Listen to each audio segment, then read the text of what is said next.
जय हिंद बच्चों। आज हम पढ़ेंगे कक्षा 8 का हिंदी प्रथम का पाठ 16 पानी की कहानी। इसके लेखक रामचंद्र तिवारी जी हैं। पानी की कहानी पाठ 16। पाठ को शुरू करने से पहले थोड़ा सा इसके बारे में बता देती हूँ कि इस पाठ में विज्ञान संबंधी ये विषय है। पानी के बारे में जो है ये विज्ञान संबंधी विषय है, लेकिन इसको बहुत ही अच्छे ढंग से प्रस्तुत किया गया है। इसमें पानी का मानवीकरण किया गया है। मानवीकरण मतलब कि पानी को एक मनुष्य की तरह बोलते हुए बताया गया है इस पाठ में, और उसकी विभिन्न अवस्थाएं, कैसे कैसे पानी का जन्म हुआ है, कैसे पृथ्वी बनी, कैसे पानी आया, तो उस बारे में इस पाठ में बताया गया है। और इसमें पानी का कैसे निर्माण हुआ, कैसे उसका अस्तित्व बचा है, पानी किस तरह से बच पाया है, उसके बारे में बताया गया है। और एक ओस की बूंद है इसमें, तो वो ओस की बूंद अपने बारे में बता रही है, अपनी ज़ुबान से ही अपने बारे में बता रही है कि क्या मैं पहले वायु बनी, फिर बादल बनी, फिर समुद्र में गई, फिर ज्वालामुखी में गई, फिर नदी में गई, और फिर हैंडपम्प नल का पानी जो होता है उससे होती हुई पेड़ से होती हुई और पेड़ की पत्तियों तक उसने यात्रा की। और इस यात्रा का उसने बहुत ही सुंदर वर्णन किया है पानी की एक बूंद ने, ओस की बूंद ने। तो आइए शुरू करते हैं कहानी। पानी की कहानी। मैं आगे बढ़ा ही था कि बेर की झाड़ी पर से मोती सी एक बूंद मेरे हाथ पर आ पड़ी। मेरे आश्चर्य का ठिकाना न रहा जब मैंने देखा कि ओस की बूंद मेरी कलाई पर से सरक कर हथेली पर आ गई। मेरी दृष्टि पड़ते ही वह ठहर गई। थोड़ी देर में मुझे सितार के तारों की सी झनकार सुनाई देने लगी। मैंने सोचा कि कोई बजा रहा होगा। चारों ओर देखा, कोई नहीं। फिर अनुभव हुआ कि यह स्वर मेरी हथेली से निकल रहा है। ध्यान से देखने पर मालूम हुआ कि बूंद के दो कण हो गए हैं और वे दोनों हिल हिल कर यह स्वर उत्पन्न कर रहे हैं, मानो बोल रहे हों। उसी सुरीली आवाज़ में मैंने सुना, सुनो सुनो। ठीक है ना। तो इसमें लेखक रामचंद्र तिवारी जी वो कह रहे हैं कि एक दिन वो बेरी की झाड़ी के नीचे से आगे से जा रहे थे, उसके आगे से गुजर रहे थे, तो एक मोती सी एक बूंद ओस की उनके हाथ पर आकर पड़ी। और वो आश्चर्य से देखने लगे उसे, बहुत मतलब हैरान होकर देखने लगे। तो वो ओस की बूंद कलाई पे से सरक कर फिसल कर उनकी हथेली पर आ गई। ठीक है। और उनकी दृष्टि पड़ी तो वो ठहर गई बूंद, और थोड़ी देर में उन्हें सितार की सी आवाज़ सुनाई देने लगी। तो उन्होंने देखा कि शायद कोई सितार बजा रहा होगा। तो उन्होंने चारों तरफ देखा, कोई नहीं था। फिर उन्होंने अनुभव किया, मतलब उन्हें यह महसूस हुआ कि जो ये स्वर सुनाई दे रहा है वो उनके हाथ पे से ही आ रहा है। और देखा कि बूंद के जो ओस की बूंद उनके हाथ पर गिरी थी वो उसके दो कण हो गए, माने दो भागों में विभाजित हो गई है वो ओस की बूंद। और उसी के दो भागों में विभाजित होने के कारण ही ये आवाज़ जो है सितार की आवाज़ सी सुनाई देने लगी थी उन्हें। और बूंद हिल हिल कर यह स्वर उत्पन्न कर रही थी, मानो बोल रही हो। और लेखक कह रहे हैं कि मैंने सुना कि बूंद कह रही है, सुनो सुनो। ठीक है। आगे, मैं चुप था। लेखक कह रहे हैं मैं चुप था। देखो ये इधर से जा रहे हैं, मैं चुप था। फिर आवाज़ आई, सुनो सुनो। अब फिर उन्हें लेखक को आवाज़ आई, सुनो सुनो। अब मुझसे ना रहा गया, मेरे मुख से निकल गया, कहो कहो। ठीक है। अब लेखक भी बूंद से कहने लगे, कहो। ओस की बूंद मानो प्रसन्नता से हिली और बोली, मैं ओस हूँ। ठीक है। वो खुश हुई कि ये मुझसे बात कर रहा है, और कहने लगी कि मैं ओस हूँ। तो लेखक कह रहा है, जानता हूँ, मैंने कहा। ठीक है। लेखक कह रहे हैं, लोग मुझे पानी कहते हैं, जल भी। तो ओस की बूंद कह रही है कि लोग मुझे पानी और जल भी कहते हैं, मालूम है। लेखक ने कहा, मालूम है। मैं बेर के पेड़ में से आई हूँ। अब बेर के पेड़ में से आई हूँ कह रही है बूंद। तो लेखक कह रहे हैं, झूठी। मैंने कहा और सोचा, बेर के पेड़ से क्या पानी का फव्वारा निकलता है? ठीक है ना। तो फव्वारा पानी का कोई बेर के पेड़ से थोड़ा ना निकलता है। जो उसकी बूंद आकर उसके हाथ में पड़ी, लेखक के हाथ पर, तो वो कह रहे हैं उसे झूठी। ठीक है। बूंद फिर हिली मानो मेरे अविश्वास से उसे दुख हुआ हो। तो बूंद फिर से हिली मानो कि लेखक ने कहा ना कि झूठी, कि तुम झूठ बोल रही हो कि बेर से कोई फुवारा निकलता है, मन में सोच रहे हैं लेखक। तो वो बूंद को अविश्वास हुआ, मतलब दुखी हुई वो। सुनो, मैं इस पेड़ के पास की भूमि में बहुत दिनों से इधर उधर घूम रही थी। अब बूंद बताने लगी कि मैं यही जो बेर का पेड़ है, बेर की जो झाड़ी है, इसके पास मैं कई दिनों से घूम रही हूँ। और क्या हुआ, फिर मैं कणों का हृदय टटोलती फिरती थी कि एकाएक पकड़ी गई, और कि मैं जो हूँ इसके ही आसपास घूम रही थी और कण जो थे उनको टटोल रही थी, जो यहाँ पर मिट्टी के कण हैं उन टटोल रही थी, और मैं पकड़ी गई। मुझे इसने बेर के झाड़ी ने पकड़ लिया। कैसे, मैंने पूछा। तो लेखक की जिज्ञासा बढ़ रही है और लेखक पूछ रहे हैं कि कैसे पकड़ी गई। तो वह जो पेड़ तुम देखते हो ना, अब वो बूंद बता रही है उस लेखक को कि वह पेड़ जो तुम देख रहे हो, जिसके नीचे से तुम निकल कर आए, वह ऊपर ही इतना बड़ा नहीं है, पृथ्वी में भी लगभग इतना ही बड़ा है। ठीक है, तो अब वो पेड़ को बता रही है कि वो इतना बड़ा ऊपर ही दिखाई नहीं दे रहा, जड़ों में भी, नीचे ज़मीन के नीचे भी ये इतना ही बड़ा है, पृथ्वी में भी लगभग इतना ही बड़ा है, मैंने पृथ्वी मैंने ज़मीन के अंदर। ठीक है, उसकी बड़ी जड़ें, छोटी जड़ें और जड़ों के रोए हैं।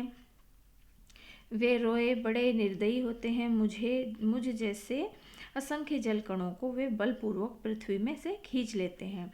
कुछ को तो पेड़ एकदम खा जाते हैं और अधिकांश का सब कुछ छीन कर उन्हें बाहर निकाल देते हैं। अब बूंद क्या बता रही है कि ये बता रही है उन्हें, उसे लेखक को, कि क्या होता है कि जब पानी, जो नीचे ज़मीन के नीचे पानी होता है, पेड़ की जड़ें उसे सोख लेती हैं। तो वो कह रहे हैं कि मुझ जैसे असंख्य जल कण हैं, माने पानी बहुत सारा है, और उस पानी में से जितनी उस पेड़ को ज़रूरत है, वो पेड़ उसको बलपूर्वक खींचता है पानी को, है ना, अपनी ज़रूरत पूरी करने के लिए पेड़ को भी पानी, हवा और सूरज की रोशनी की ज़रूरत होती है, तो वो पानी को भी खींच लेता है नीचे ज़मीन में से। तो वो कह रही है कि कुछ तो खींच ली जाती हैं और कुछ को पेड़ अपने पास रख लेता है और कुछ को बाहर निकाल देता है, जितनी ज़रूरत है उसके अलावा जो बचता है पानी उसे बाहर निकाल देता है। क्रोध और घृणा से उसका शरीर कांप उठा। अब उसे, बूंद को क्रोध भी आ रहा है और घृणा माने गुस्सा भी आ रहा है, उसके ऊपर नफरत भी हो रही है उसको कि किस तरह से पेड़ हमें पानी को खींच लेता है। तुम क्या समझते हो कि वे इतने बड़े यूं ही खड़े हैं, उन्हें इतना बड़ा बनाने, ठीक है ना, कि पेड़ के लिए कह रही है कि तुम क्या सोचते हो ये पेड़ अपने आप इतना बड़े बड़े हुए हैं, उन्हें इतना बड़ा बनाने के लिए मेरे असंख्य भाई बंधुओं ने अपने प्राण नाश किए हैं। कि पेड़ों को बड़ा करने में पानी का बहुत बड़ा योगदान है, मेरे भाई बंधु कह रही है ना, तो कि मतलब इससे पहले भी जो पानी रहा होगा नीचे ज़मीन में, तो उसको पेड़ों ने सोख लिया हुआ है। तो कि उसके असंख्य भाई बंधु माने उसके ही पूर्वज जो, उन्होंने अपने प्राणों का नाश किया है, मैंने पेड़ों द्वारा वो पानी खींच लिया गया है। मैं बड़े ध्यान से उसकी कहानी सुन रहा था। अब लेखक कह रहे हैं कि मैं बहुत ध्यान से उसकी कहानी सुन रहा था। हाँ, तो मैं भूमि के खनिजों को अपने शरीर में घुलाकर आनंद से फिर रही थी कि दुर्भाग्यवश एक रोए से मेरा शरीर छू गया। मैं कांपी, दूर भागने का प्रयत्न किया, परंतु वे पकड़कर छोड़ना नहीं जानते। मैं रोए में खींच ली गई। अब वो क्या बता रही है, बूंद कह रही है कि भूमि के अंदर जो खनिज तत्व होते हैं, खनिज होते हैं, ठीक है ना, पेड़ जैसे ज़मीन में कोई चीज़, खाद वाद, ये सब चीज़ें, जानवर मर जाते हैं, सूखे पत्ते होते हैं, तो वो सब क्या होता है, खाद बन जाते हैं, खनिज बन जाते हैं। ठीक है, तो अब पानी भी मिल गया उसमें। तो वो कह रही है कि मैं भूमि के खनिजों को अपने शरीर में घुलाकर, घोल लिया उन्होंने, आनंद से इधर उधर घूम रही थी, बूंद कह रही है। लेकिन दुर्भाग्यवश एक रोए से मेरा शरीर छू गया, एक जड़ से, रोए मतलब जड़, पेड़ की जड़ से मेरा शरीर छू गया। मैं कांपी और दूर भागने की कोशिश करी, प्रयत्न करा, लेकिन मैं पकड़ी गई, और वो पेड़ जो है वो पकड़कर छोड़ना नहीं जानते, और उस जड़ ने मुझे खींच लिया। फिर क्या हुआ, अब लेखक पूछ रहे हैं फिर क्या हुआ, मैंने पूछा।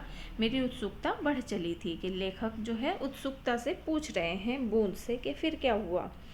मैं एक कोठरी में बंद कर दी गई। फिर मतलब उसको बूंद को कोठरी में बंद कर लिया गया। थोड़ी देर बाद ऐसा जान पड़ा कि कोई मुझे पीछे से धक्का दे रहा है और कोई मानो हाथ पकड़कर आगे को खींच रहा हो। मेरा एक भाई भी वहाँ लाया गया। उसके लिए स्थान बनाने के कारण मुझे दबाया जा रहा था। आगे एक और बूंद मेरा हाथ पकड़कर ऊपर खींच रही थी। मैं उन दोनों के बीच पिस चली। अब बूंद क्या बता रही है कि पेड़ की जड़ है वो किस तरह से पानी को खींचती है। तो वो क्या बता रही है कि मैं एक कोठरी में बंद कर ली गई, मैंने वो जड़ के अंदर चली गई बूंद। ठीक है, अब जड़ के अंदर क्या है, अंधेरा है, तो वो कोठरी बता रही है उसे कि एक कमरे में चली गई, कोठरी के अंदर चली गई। और क्या मालूम पड़ रहा है कि पीछे से भी कोई मुझे धक्का दे रहा है, मतलब पानी और सोख रहा है पेड़, तो पानी उसके साथ पीछे से और भी पानी आ रहा है। और कि उसमें मेरा भाई भी है, पीछे वाला जो पानी है उसमें भाई है उसका, माने पानी की और बूंदें हैं, तो उसको खींचा जा रहा है। और उसके लिए स्थान बनाने के लिए मुझे ऊपर खींचा जा रहा है कि ऊपर से कोई मेरा हाथ पकड़कर खींच रहा है, मुझे पानी की बूंद बता रही है। और कि मैं उन दोनों के बीच में दब रही हूँ और मैं पिस चली हूँ बूंदों के बीच। मैं लगभग 3 दिन तक यहाँ सांसद भोगती रही, माने 3 दिन तक वो उस जड़ के द्वारा खींची जा रही थी वो बूंद। सांसद मतलब ये उस दुख को भोगती रही, 3 दिन तक उस जड़ में ही रही। मैं पत्तों के नन्हे नन्हे छेदों से होकर जैसे तैसे जान बचाकर भागी। अब बूंद कह रही है कि जब मैं जड़ में से खींच ली गई, फिर मैं ऊपर जाकर उसी पेड़ के जो पत्ते थे उसमें नन्हे नन्हे छेदों से होकर जैसे तैसे जान बचाकर भागी। मैंने ओस की बूंद बन गई उस पर। मैंने सोचा था कि पत्ते पर पहुंचते ही उड़ जाऊंगी। अब बूंद कह रही है कि मैंने सोचा था उस पत्ते के ऊपर ओस की बूंद बनकर मैं उड़ जाऊंगी, परंतु बाहर निकलने पर ज्ञात हुआ कि रात होने वाली थी। ठीक है ना, अब वो कह रही है बूंद कि रात होने वाली थी, तो रात में तो सूरज नहीं होता है ना, और सूर्य जो हमें उड़ने की शक्ति देते हैं जा चुके हैं, और वायुमंडल में इतने जल कण उड़ रहे हैं कि मेरे लिए वहाँ स्थान नहीं है। तो मैं अपने भाग्य पर भरोसा कर पत्तों पर, ठीक है ना, वो कह रही है कि बूंद कि रात हो गई थी, तो सूरज जब होता है तो हमें उड़ने की शक्ति देता है, मतलब सूरज की रोशनी से, गर्मी से ओस की बूंद पिघल जाती है, भाप बनकर उड़ जाती है। ठीक है ना, अभी देखते हैं आप भी कि बाहर क्या होता है कि ओस की बूंदें हैं। कभी आप बाहर निकलते होंगे सुबह के टाइम, तो आप देखते होंगे, और फिर जब सूरज निकल आता है तो वो सूख जाता है, पहले गीला गीला सा रहता है और फिर सूख जाता है, तो ओस की बूंदें जो हैं वो बाहर पड़ी रहती हैं किसी भी मौसम में। तो वही बता रही है कि सूरज हमें उड़ाने की शक्ति रखता है, हम उसकी शक्ति से उड़ जाते हैं जब सूरज आता है। लेकिन अब क्या है, वायुमंडल में बहुत सारे कण हो गए, मैंने पानी बहुत सारा भाप बनकर पहले ही ऊपर जा चुका है, तो वहाँ पर मैं अपने भाग्य पर मुझे भरोसा नहीं था कि मैं पत्ते पर से होती हुई पत्ते पर ही सिकड़ी पड़ी रही। फिर मैं पत्ते पर ही पड़ी रही कि मुझे भरोसा नहीं था कि मैं उड़ भी पाऊंगी। अभी जब तुम्हें देखा तो जान में जान आई और रक्षा पाने के लिए तुम्हारे हाथ पर कूद पड़ी। ठीक है, अब वो बूंद यूँ कह रही है कि वो लेखक के हाथ पर वो अपनी जान बचाने के लिए कूदी है। इस दुख तथा भावपूर्ण कहानी का मुझ पर बड़ा प्रभाव पड़ा। मैंने कहा, जब तक तुम मेरे पास हो कोई पत्ता तुम्हें ना छू सकेगा। अब बूंद को जो लेखक है वो दिलासा दे रहे हैं कि जब तक तुम मेरे साथ हो तब तक तुम्हें कोई छू नहीं सकेगा। फिर क्या हुआ, भैया तुम्हें इसके लिए धन्यवाद है। अब वो बूंद लेखक को धन्यवाद दे रही है। मैं जब तक सूर्य न निकले तभी तक रक्षा चाहती हूँ, उसका दर्शन करते ही मुझ में उड़ने की शक्ति आ जाएगी। मेरा जीवन विचित्र घटनाओं से परिपूर्ण है, मैं उसकी कहानी तुम्हें सुनाऊंगी तो तुम्हारा हाथ तनिक भी ना दुखेगा। ठीक है ना, तो अब वो लेखक से कह रही है कि मैं सूरज निकलने तक का ही इंतज़ार करना चाहती हूँ, और सूरज के दर्शन होते ही उड़ने की शक्ति आ जाएगी, मतलब कि वो भाप बनकर उड़ जाएगी बूंद और अपने आप ही ख़त्म हो जाएगी, उड़ जाएगी। तो ये और कह रही है कि मेरा जीवन जो है बहुत विचित्र घटनाओं से परिपूर्ण है, मैंने बहुत अनोखी कहानी है मेरी, और मैं तुम्हें वो कहानी सुनाऊंगी तो तुम्हारा हाथ दुखेगा नहीं। देखो, किसी एक ही दिशा में हम जब हाथ को रखते हैं तो हाथ दुखने लगता है। अब बूंद लेखक के हाथ में है और बात कर रही है, तो वो लेखक का हाथ दुख सकता है, तो बूंद कह रही है कि आपका हाथ दुखेगा नहीं, मैं अपनी कहानी आपको सुनाती हूँ। तो लेखक कह रहे हैं, अच्छा सुनाओ। बहुत दिन हुए मेरे पुरखे हाइड्रोजन हाइड्रोजन और ओसजन ऑक्सीजन नामक दो गैसें सूर्यमंडल में लपटों के रूप में विद्यमान थीं। कि बहुत दिनों की बात है, बहुत पहले की बात है कि मेरे पुरखे, मेरे जो पूर्वज हैं जिनसे मैं पैदा हुई हूँ, वो कौन थे? हाइड्रोजन मतलब हाइड्रोजन और ओसजन मतलब ऑक्सीजन। ठीक है ना। ये दो गैसें सूर्यमंडल में सूर्य के आसपास लपटों की तरह, आग की तरह घूमती थी, विद्यमान थी। ठीक है ना। सूर्यमंडल अपने निश्चित मार्ग पर चक्कर काट रहा था। वे दिन थे जब हमारे ब्रह्मांड में उथल पुथल हो रही थी, अनेक ग्रह और उपग्रह बन रहे थे। तो ये बहुत पहले की बात है, तब बता रही है पानी की बूंद कि कैसे उसका निर्माण हुआ। कि उस समय क्या था सूर्यमंडल में, सूर्य तो अपनी इस निश्चित जगह पर चक्कर काट रहा था। ठीक है, सूर्य अपनी जगह पर ही था, और वे दिन थे कि हमारे ब्रह्मांड, जो हमारा ब्रह्मांड है, उसमें उथल पुथल मची हुई थी। बहुत सारे ग्रह और उपग्रह बन रहे थे उस समय। ठहरो, क्या तुम्हारे पुरखे अब सूर्यमंडल में नहीं हैं? तो लेखक पूछ रहे हैं कि अब तुम्हारे पूर्वज जो हैं हाइड्रोजन और ये ऑक्सीजन, ये वायु सूर्यमंडल में नहीं है क्या? हैं। उनके वंशज अपनी भयावह लपटों से अब भी उनका मुख उज्जवल किए हुए हैं। कि ये जो हैं हाइड्रोजन और ऑक्सीजन अभी भी हैं वहाँ पर सूर्यमंडल में। लेकिन क्या है कि हाँ, तो मेरे पुरखे बड़ी प्रसन्नता से सूर्य के धरातल पर नाचते रहते थे। कि अभी भी हैं उनके वंशज वहाँ पर हैं, और उसका मुख उज्जवल किए हुए हैं, कि मतलब वहाँ पर सूर्य की रोशनी की तरह ही वो वहाँ पर मौजूद हैं सूर्य के आसपास। तो वो कह रही है कि मेरे पुरखे प्रसन्नता से सूर्य के धरातल पर नाचते रहते थे। हाइड्रोजन और ऑक्सीजन जो गैस थी वो सूर्य के वहाँ पर रहती थी, उसके पास ही रहती थी धरातल पर, मतलब उसके पास ही रहकर नाचते थे। एक दिन की बात है कि दूर एक प्रचंड प्रकाश पिंड दिखाई पड़ा। कि वो नाच रहे थे, खुश थे, सूरज के आसपास रहकर खुश थे मेरे पूर्वज। लेकिन क्या हुआ कि एक दिन बहुत बड़ा प्रचंड मतलब बहुत ही बड़ा एक प्रकाश पिंड दिखाई दिया, एक और रोशनी दिखाई दी, प्रकाश की तरह, सूरज की तरह ही रोशनी एक दिखाई दी। उसकी आंखें चौंधियाने लगी, और सूरज भी उससे डर रहा था। सूरज की आंखें चौंधियाने लगी। यह पिंड बड़ी तेजी से सूरज की ओर बढ़ रहा था। अब ये जो पिंड था ये सूरज की तरफ बढ़ रहा था। ज्यों ज्यों पास आता जाता उसका आकार बढ़ता जाता था। यह सूर्य के से लाखों गुना बड़ा था। ठीक है ना, सूरज से भी बहुत बड़ा था। उसकी महान आकर्षण शक्ति से हमारा सूर्य कांप उठा। कि जो पिंड जो है, प्रकाश का एक पिंड था, वो सूरज की तरफ बढ़ रहा था, और वो सूरज भी उससे डरने लगा। ऐसा ज्ञात हुआ कि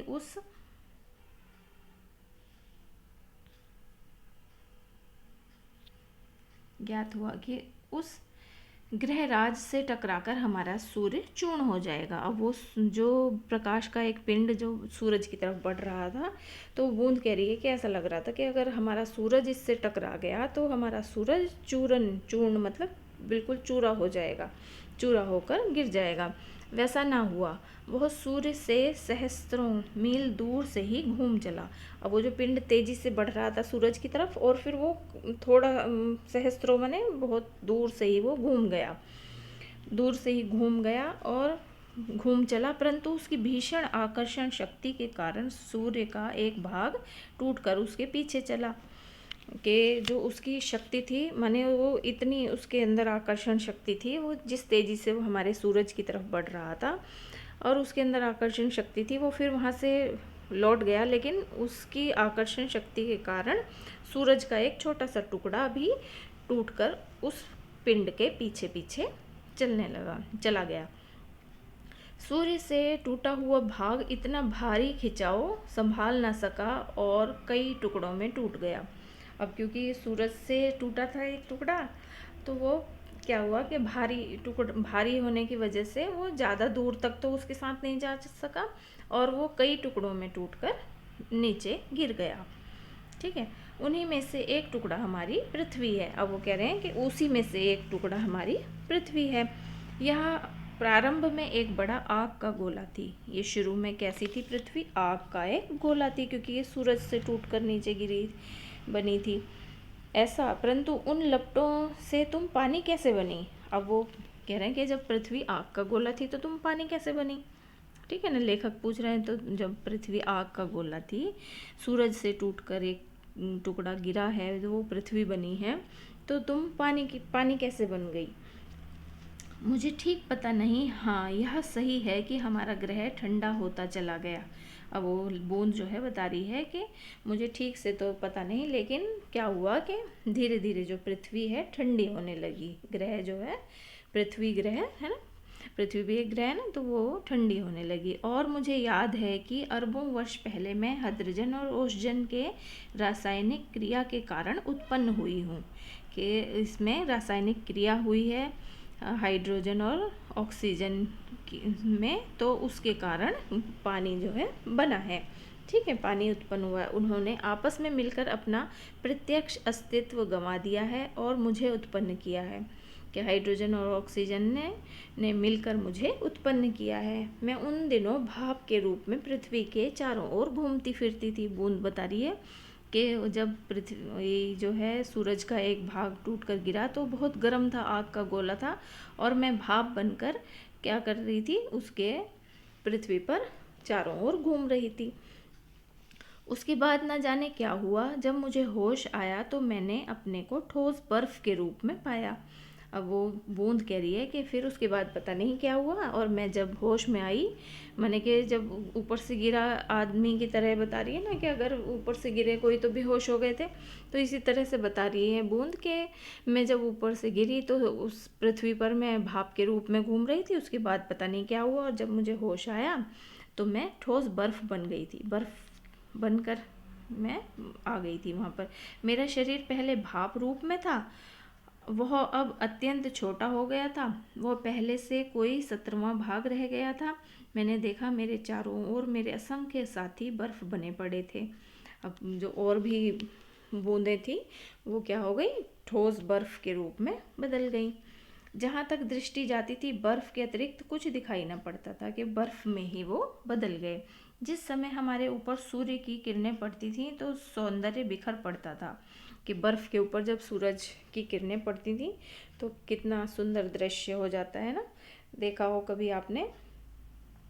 तो वो बता रहे हैं कि सौंदर्य बिखर जाता था, कि बहुत सुंदर लगता था वो दृश्य। हमारे कितने साथी ऐसे भी थे जो बड़ी उत्सुकता से आंधी में ऊंचा उड़ने, उछलने कूदने के लिए कमर कसे तैयार बैठे रहते थे।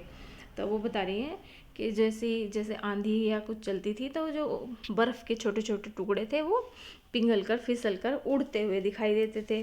बर्फ़ है ना, उड़ती है, उड़ते हुए दिखाई देते थे। जब बर्फ़ वैसे पड़ती है तो उड़ती हुई दिखाई देती है।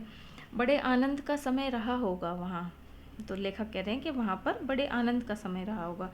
बड़े आनंद का, बूंद कह रही है। कितने दिनों तक? लेखक ने पूछा। कई लाख वर्षों तक।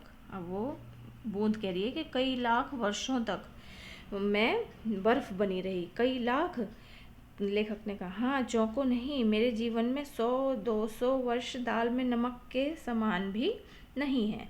ठीक है ना, कि मेरे जीवन में चौंको नहीं। तुम लेखक से कह रही है कि तुम चौंको नहीं, मेरे जीवन में तो 100-200 वर्ष तो दाल में नमक के समान भी नहीं है। मैंने ऐसे दीर्घजीवी से वार्तालाप करते जान अपने को धन्य माना और ओस की बूंद के प्रति मेरी श्रद्धा बढ़ चली। अब लेखक क्या कह रहे हैं कि ऐसी दीर्घजीवी माने इतना सब कुछ होने के बाद भी जीवित है, तो ऐसी दीर्घजीवी से वार्तालाप करते हुए, मतलब बातचीत करते हुए, लेखक कह रहे हैं मैं अपने आप को धन्य, मैं अपने आप को बहुत महान मान रहा था कि ओस की बूंद, और फिर ओस की बूंद की प्रति उनकी श्रद्धा बढ़ चली। मतलब कि पानी किस तरह से बना है, तो उसके लिए उनके अंदर श्रद्धा का भाव आ गया बूंद के लिए। हम शांति से बैठे एक दिन हवा से खेलने की कहानियाँ सुन रहे थे। अब वो जब बर्फ़ बने हुए थे तो वो बर्फ़ जो है बता रही है, मतलब बूंद कह रही है कि हम शांति से बैठे हुए एक दिन हवा से खेलने की कहानियाँ सुन रहे थे कि अचानक ऐसा अनुभव हुआ मानो हम सरक रहे हों। सबके मुख पर हवाइयाँ उड़ने लगीं। अब क्या होगा? कि उन्हें महसूस हुआ कि बर्फ़, क्योंकि कई सालों तक एक ही जगह थी, फिर कुछ समय बाद उन्हें लगा, कई सालों के बाद बूंद कह रही है कि हमें ऐसा महसूस हुआ कि हम सरक रहे हैं, माने खिसक रहे हैं। और मुंह पर हवाइयाँ उड़ी हुई थी कि मतलब कोई आदमी बैठा बैठा अचानक ही खिसकने लगे तो एकदम से घबरा तो जाएगा ही कि क्या हुआ। तो वो बूंद के साथ भी ऐसा ही हुआ। पानी की बूंद के साथ, ओस की बूंद के साथ वो खिसकने लगी। तो वो एकदम, वो कह रही है कि मैं और मेरे साथी जो थे, हम सबके मुंह पर हवाइयाँ उड़ने लगी, माने हम सब घबरा गए। इतने दिन आनंद से काटने के पश्चात अब दुख सहन करने का साहस हम में ना था। कि अब जो है, पहले दुख में थे, फिर सुख में आए, फिर अब सुख में आने के बाद फिर दुख सहन करना पड़े, तो वो हम में साहस ना था। बहुत पता लगाने पर हमें ज्ञात हुआ कि हमारे भार से ही हमारे नीचे वाले भाई दबकर पानी हो गए हैं। कि उनके भार से नीचे वाला जो बर्फ़ है, नीचे की बर्फ़ है, वो दबकर क्या बन गई? पानी में बदल गई है। उनका शरीर ठोसपन को छोड़ चुका है और उनके तरल शरीर पर हम फिसल चले हैं। ठीक है ना। अब वो नीचे वाली जो बर्फ़ है वो पानी बन गई है, और ऊपर जो बर्फ़ है जिसमें बूंद है वो बूंद उस पानी में फिसल रही है, माने बह रही है, आगे को बहकर जा रही है बूंद।